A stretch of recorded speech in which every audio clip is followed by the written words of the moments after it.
করবে। কোনো ঝামেলা না চাইলে লিলি শান্ত স্বভাবের আন্নাকেই বেছে নিয়েছিল। কিন্তু বিয়ের দিনেই সবকিছু ভেঙে পড়ে। তার নিজের ভাই তাকে ফাঁসিয়ে দেয়। সেই সময় লিলি জানতে পারে তার ভাই সবসময়ই আন্নাকে ভালোবাসত। লিলি যতই কাঁদুক বা অনুরোধ করুক, শেষ পর্যন্ত তাকে কারাগারে পাঠানো হয়। 3 বছর পর অসুস্থ হয়ে সে সেই কারাগারেই করুণ মৃত্যুবরণ করে। দ্বিতীয় জীবনে লিলি ভেবেছিল এবার সে অন্যভাবে সিদ্ধান্ত নেবে, তাই সে আন্নার বদলে ক্যামিলাকে বেছে নেয়। ক্যামিলা সত্যিই গ্রামের পরিবারে বিয়ে করে যায়, কিন্তু ভাগ্য যেন আবারও নিষ্ঠুর খেলায় মেতে ওঠে। লিলির ফিয়ন্সে চার্লির সঙ্গে বিয়ের দিনেই ক্যামিলা নিজের মৃত্যুর ভান করে গ্রাম থেকে পালিয়ে যায়। চার্লি সত্য কিছুই জানত না। সে মনে করল ক্যামিলার মৃত্যুর জন্য লিলি দায়ী। রাগে অন্ধ হয়ে সে লিলিকে বিষ খাইয়ে হত্যা করে। সে বলেছিল যদি লিলি তার প্রিয় ক্যামিলাকে নিজের বদলে গ্রামে বিয়ে করতে বাধ্য না করত তাহলে এইসব ট্র্যাজেডি করত না। সেই মুহূর্তেই লিলি বুঝতে পারে তার ফিয়ন্সে অনেক আগেই তার সাথে বিশ্বাসঘাতকতা করেছে।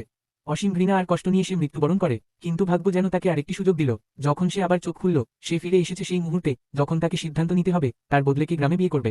আগের 2 জীবনের ভয়ঙ্কর অভিজ্ঞতা মনে করে লিলি এবার সিদ্ধান্ত নিল সে আর কাউকে নিজের বদলে পাঠাবে না, বরং সে নিজেই গ্রামে বিয়ে করবে, যাতে আর কোনো ষড়যন্ত্র বা বিশ্বাসঘাতকতা তার জীবনে না ঘটে।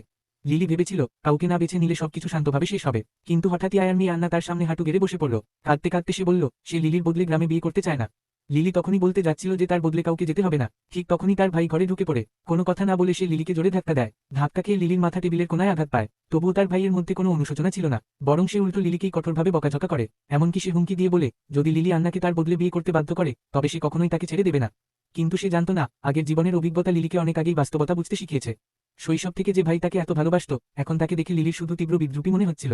এখন তার ভাই ভালো না খারাপ এসব আর লিলির কাছে গুরুত্বপূর্ণ নয়। তার একটাই লক্ষ্য, গ্রামে বিয়ে করে এই পরিবার থেকে দূরে চলে যাওয়া। কিন্তু এরপরও শান্তি এলো না। একদিন লিলি যখন নিজের ঘরে বসে মাথার ক্ষত সারাচ্ছিল, তখন তার ফিয়ন্সে চার্লি হঠাৎ দরজা ঠেলে ঢুকে পড়ল। ঢুকে সে লিলিকে প্রশ্ন করতে শুরু করলো সে কেন এই পরিবারকে ধ্বংস করতে চাইছে। আসলে ক্যামিলা, যাতে লিলি তাকে নিজের বদলে বিয়ে করতে না পাঠায়, সেই ভয় বিল্ডিং থেকে লাফ দেওয়ার ভান করেছিল। সত্য না জেনেই চার্লি সমস্ত দোষ লিলির ওপর চাপিয়ে দিল। লিলি বোঝানোর চেষ্টা করল যে সে কাউকে নিজের বদলে বিয়ে করতে বলেনি। কিন্তু চার্লি তার কথা বিশ্বাস করল না, বরং সে জোর করে লিলিকে হাসপাতালে নিয়ে গেল যাতে সে ক্যামিলার কাছে ক্ষমা চায়। হাসপাতালে পৌঁছানোর পর ঘুষ খাওয়া একজন ডাক্তার বলল ক্যামিলার আঘাত খুব গুরুতর।